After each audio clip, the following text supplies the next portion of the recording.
Bien, ¿a qué nos vamos a referir con datos descriptivos en este contexto?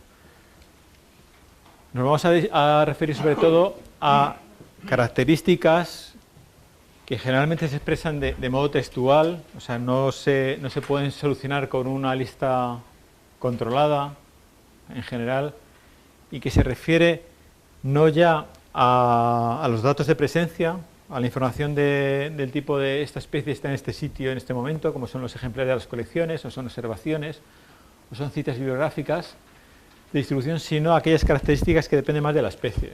Caracteres morfológicos, fisiológicos, estatus de conservación, usos, etc. Entonces, eso es lo que vamos a ver en los próximos minutos. Bien. Un ejemplo de estos datos descriptivos son los caracteres lábiles, los que se pierden al manipular o al conservar. Yo que vengo del mundo de los hongos, bueno, pues olores, colores, en las setas eso se pierde radicalmente en cuanto se mete en la colección. Imagino que vosotros o los que trabajáis, por ejemplo, con colecciones en líquido de peces también, pues es muy importante pues documentar esos caracteres que se pierden y que en muchos casos son claves para hacer una identificación adecuada. Eso es punto número 1 para mantener la calidad. Bien, otro tipo de información que tiene que ver con esta categoría, pero, o sea, información textual, que es importante, es los resultados de las pruebas que se llaman muestreos destructivos, o sea, aquellas pruebas, aquellos test que nos van a dar una información sobre el ejemplar, pero que en el proceso supone una pérdida de material real. Entran las patas para el ADN, entran también, bueno, otro tipo de muestreos destructivos, por ejemplo, aquí un HLC o un HPLC, una cromatografía de alta resolución, pues también para ver metabolitos secundarios o otro tipo de sustancias, pues también se registran y es importante que esos resultados queden con los materiales. Bien, también metemos en esta categoría, vamos a llamar los objetos multimedia. O sea, lo normal es que nos refiramos a imágenes, pero también pueden ser vídeos o bandas de sonido.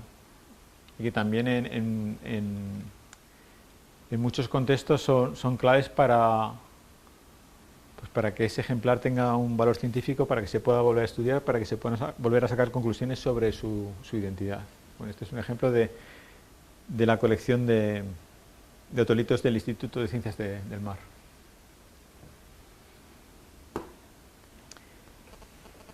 Bien,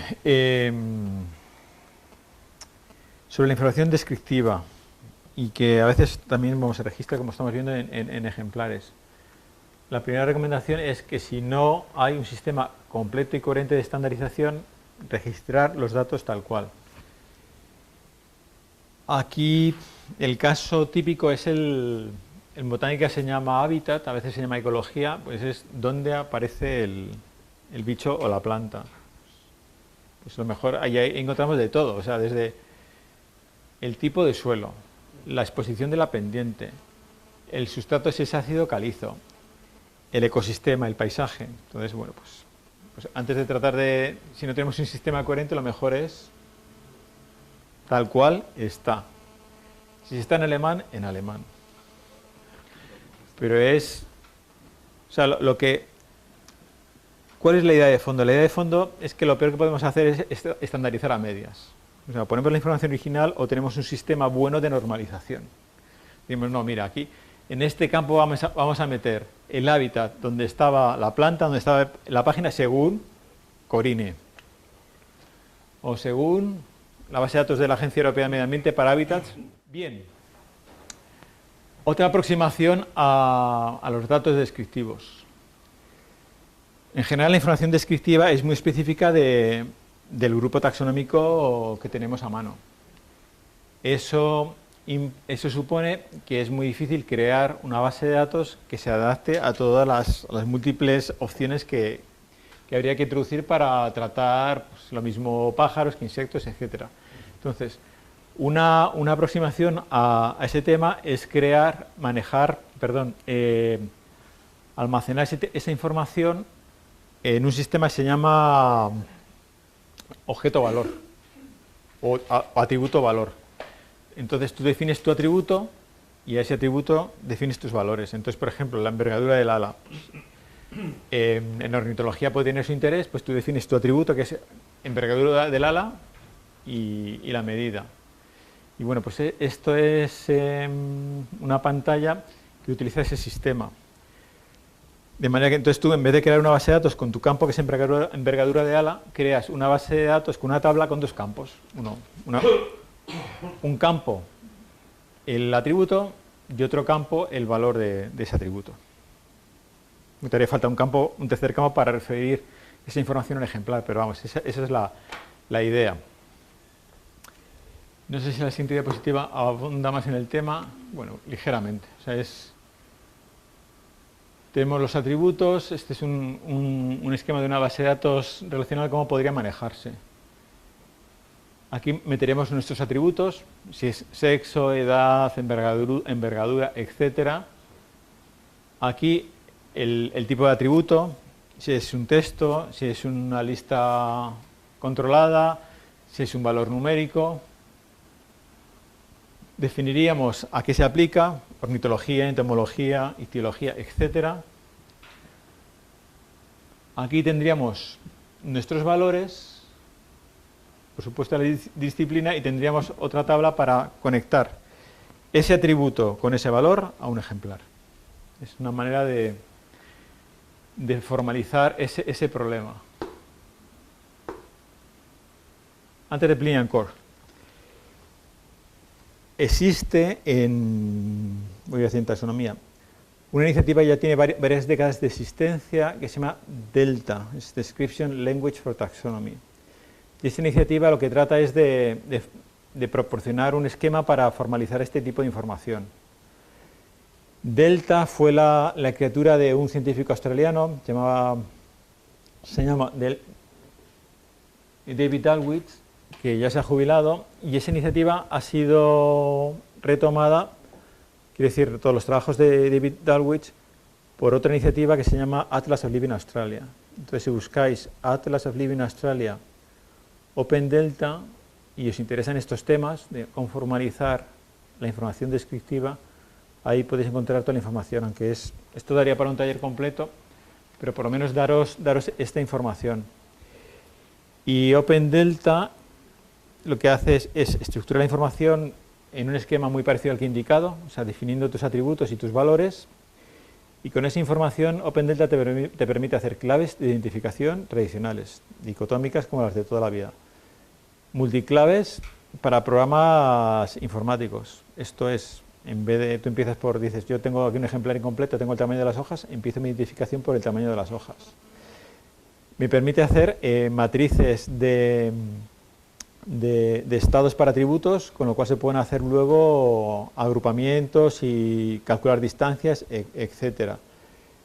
Y alguna cosa más relacionada con la información descriptiva, y te genera descripciones en lenguaje natural. O sea que es mucho trabajo inicial, pero luego da mucho rendimiento. Y hay un grupo activo que está manteniendo el código y creando nuevas funcionalidades. Bien. Cierro paréntesis. Sobre información descriptiva. Aquí hay un estándar.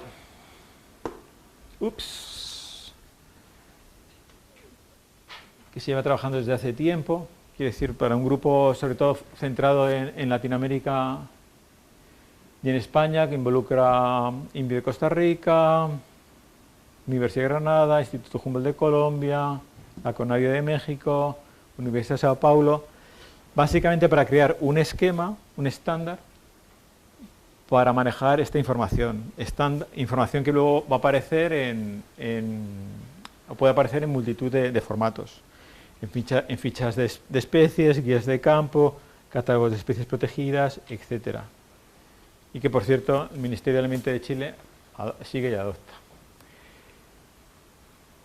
Pliny and Core es código abierto y está en un repositorio de código abierto que se llama GitHub.